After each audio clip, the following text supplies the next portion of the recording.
Well, Rick, you ready to go on this? Yes, I am. I'm Matt Taylor.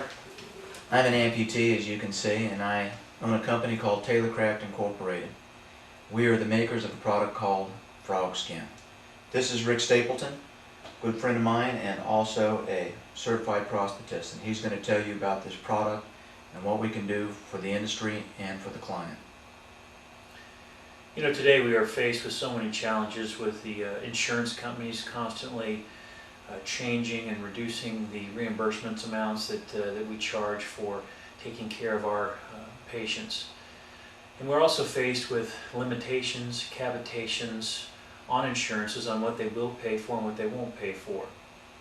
I don't know about you, but I'm constantly faced with having the decision of providing free services or having patients finance their prostheses or adjustments out of their pocket. Matt has developed a product that I feel each and every prosthetist in this country will be able to utilize in some manner in his office or her office. And this product allows us to take a socket that is no longer fitting properly. Matt today is wearing a 6mm alpha liner and is currently wearing 13 ply of sock.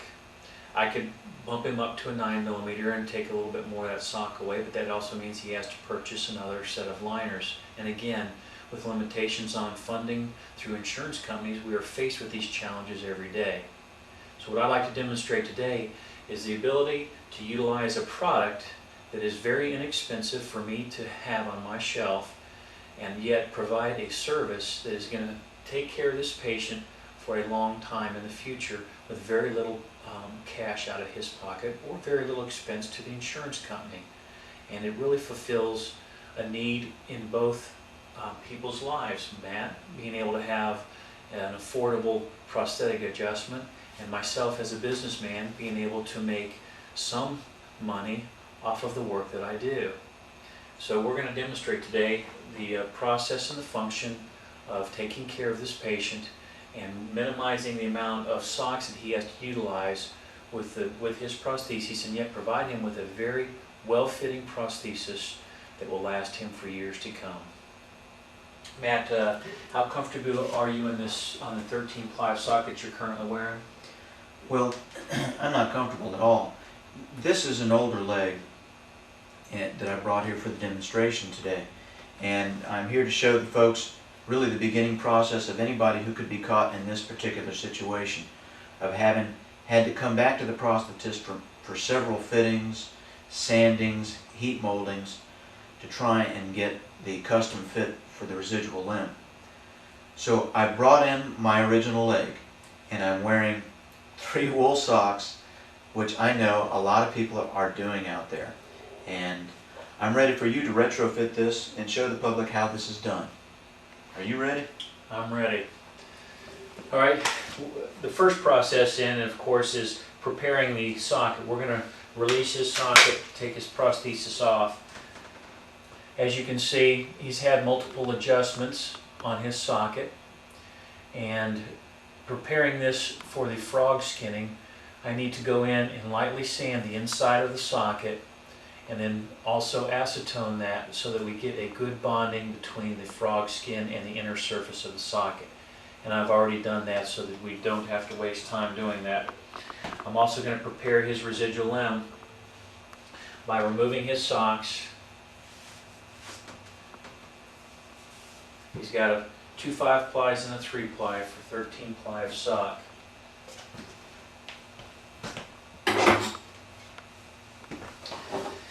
We use a separating sheath, a latex sheath that I'll simply cut a hole in to accommodate his pen.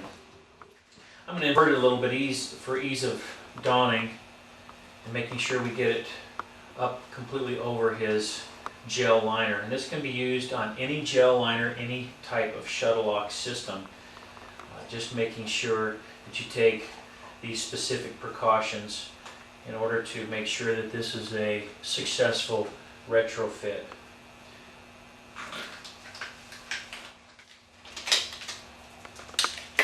So I'm going to completely cover the alpha liner. I'm not going to take it too far up on his skin skin, but I also don't want any banding to go on, so that I don't want him uncomfortable, or I don't want the patient uncomfortable while we're doing this process. Now, as you can see, the separator sheath is well donned on the patient's residual limb. All of the wrinkles are out. We have a very smooth interface here. Now, before we go and prepare the socket here, I'm going to put a thin layer of petroleum jelly on the outside of the socket surface, on the proximal aspect of the socket, because I will have some overflow on the proximal brim, and I don't want to ruin the exterior surface of my socket, so I need a little bit of a separator.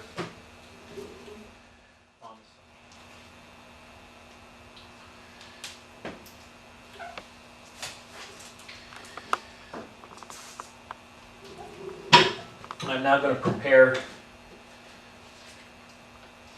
the distal pads, and because Matt's tissue tends to elongate, we are going to set him off the distal end a small amount. These pads are very critical for ensuring that the frog skin does not enter the shuttle mechanism. If you put this material too distal in the socket or too much on any given application, you run the risk of the frog skin entering the shuttle mechanism, and the prosthesis will be extremely difficult to get off. I'm going to take these spacers and I'm going to stick them down. They adhere to the bottom, right? They've got Yes, that's correct. They have adhesive on them, so they adhere to the shuttle mechanism. Yeah, I can see it down. And lining up straight into the pin. And now we're going to prepare the frog skin material. And we want this process to be smooth and quick, so you must concentrate and apply a generous amount of hardener, because you want this material to set quickly and firmly.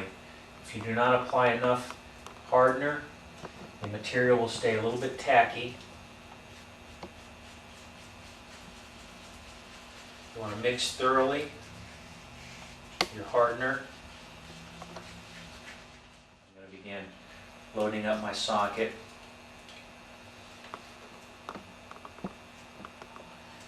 I'm maintaining it all in the proximal aspect. What's the proximal aspect, Rick? It's the top 1/3 of the socket. What other applications might this have for amputees and prosthetic owners? This could be used to not only people with shuttle lock mechanisms, but anybody wearing a gel suction socket, anybody utilizing a hard socket that still uses wool socks or synthetic socks. This can be used for specific volume adjustments. If you have somebody that needs padding in the interosseous space or in the popliteus, and you want a long lasting socket adjustment, you can utilize this material in very specific areas. Just build it up as you would any pad, because it's easily sanded,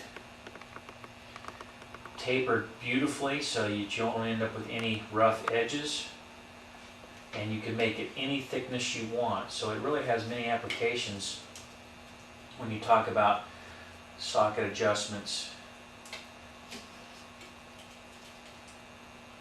and volume. So as a layperson, I would tell somebody to put more frog skin on the calf instead of on the shin. All right, now if you'll stand up for me, we're going to guide your residual limb into the socket. Again, I'm not trying to make up the entire 13 ply difference right now. I want to get the patient into proper position. Stand up straight and equal weight, feet shoulder length apart. And keep yourself a little bit on the ball of your feet and not leaning backwards, and then they need to stand still during the curing process. You do not want them pumping their residual limb up and down. You want them stationary. And actually, if he goes in too deep into the socket, that is okay. I am not worried about position right now. As I sand this material out, thin it out, and do the second application, I'll pick up a little bit more volume and get him into better position. On the third application, especially for 13 ply of fit adjustment, it's probably going to take 3 applications for me to get him into proper position and proper containment with really good distal contouring and contact. This helps to minimize and reduce anterior distal tibia burses that are a product of friction from loose distal sockets. So this really has a great benefit in maintaining and minimizing bell clapping and many of the things that us prosthetists have to fight as patients atrophy or lose weight and lose volume. Have a seat for me, please. You can just sit down. Now we're going to remove the residual limb from the socket, disengage the shuttle mechanism. Now this material may stick just a little bit to the separating sheath, so just take it nice and easy and pull it off. And you can see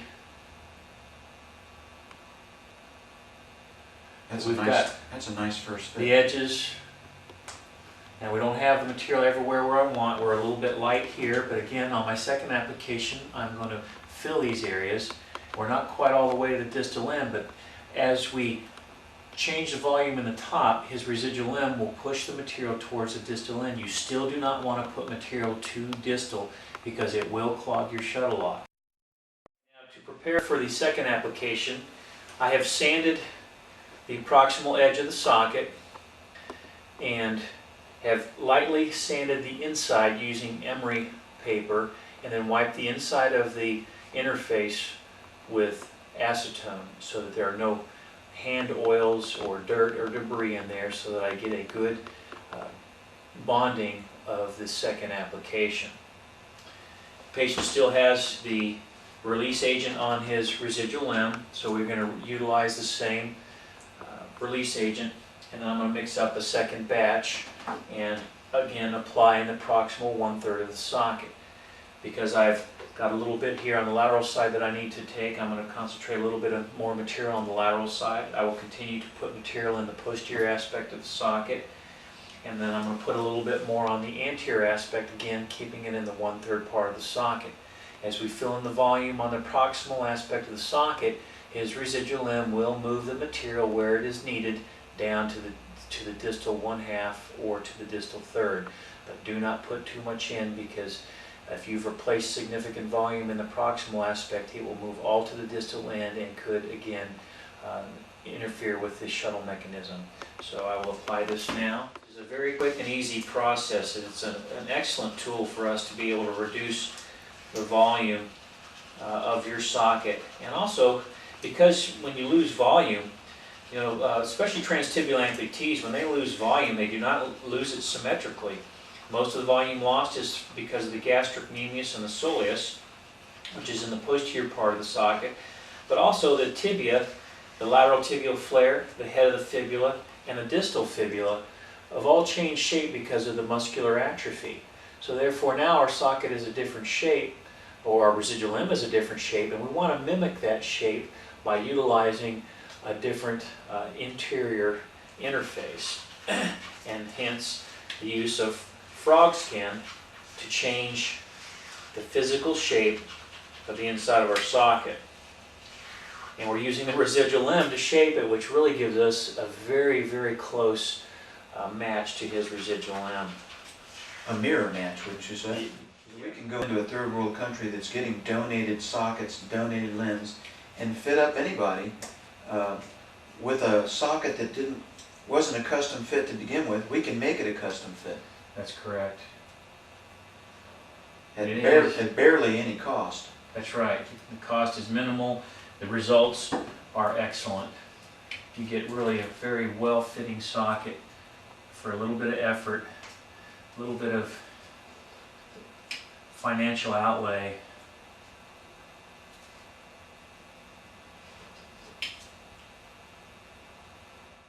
This has been fun and kind of exciting to work with you, Matt, and help you develop this, but I really like the results. I like how easy it is to work with.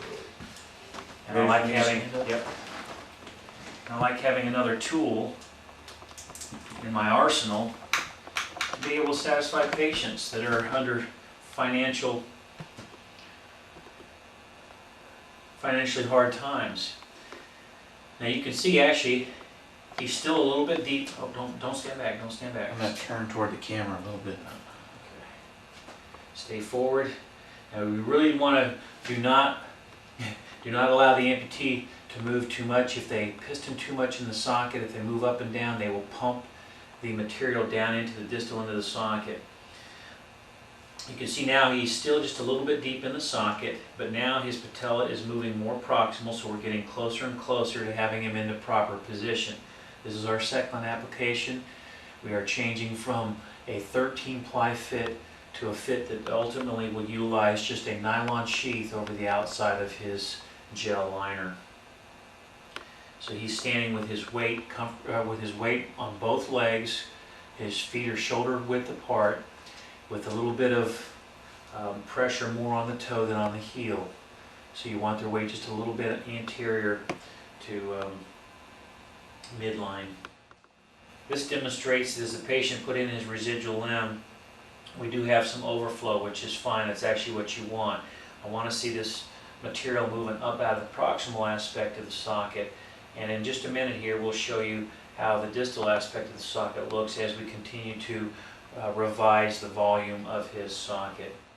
All right, now we've just removed his prosthesis after the second application. I wanted to show you how the material has moved to the distal aspect of the socket.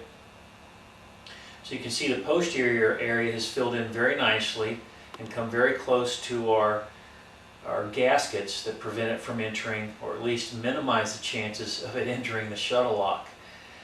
You can see anterior distally here that it's moving down along the crest of the tibia. We're going to also fill in the area of the interosseous space and a little bit more on the medial tibial aspect of the tibia. So you think it needs one more application?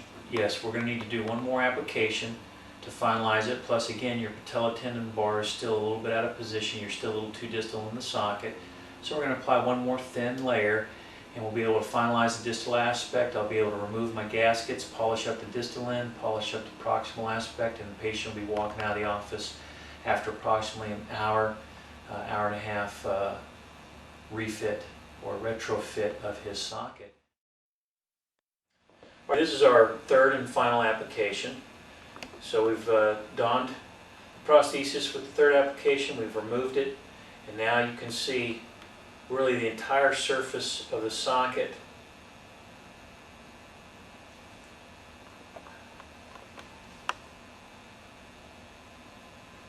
has been coated. Look, you can look and see down there in the distal end that it has covered all but the most distal aspect where the umbrella is going to go. I will go in with my grinder, I'll remove our little gaskets and then polish the edges. Polish both the proximal edge and down at the distal end. I will smooth out all the material down at the distal end. And we have just produced a mirrored copy of the patient's residual limb. He will be fitting in this socket with a nylon sheath over the outside of his gel liner. So I'll take approximately 10 to 15 minutes to smooth up the socket. All right, I've sanded and polished the rim. I'm actually going to take just a little bit of emery and continue to work on polishing the inside, just a small amount. I really want this surface to be smooth. A brand new retrofit will have a small amount of tack on it just due to the nature of the material, and it really doesn't take much with a little bit of emery to break that friction so the patient will be able to slide easily into the socket. Go ahead on your nylon sheath, Matt, and I can feel the contours of the head of the fibula. I can feel a little bit of relief that came naturally on the anterior distal tibia. We've got a good amount of material on both the medial and lateral brim here.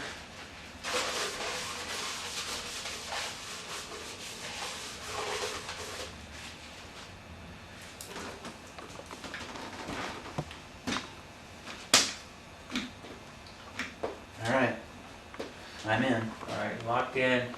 His patella is in good position, so we have the patient in proper position, and he's ready to walk out the door.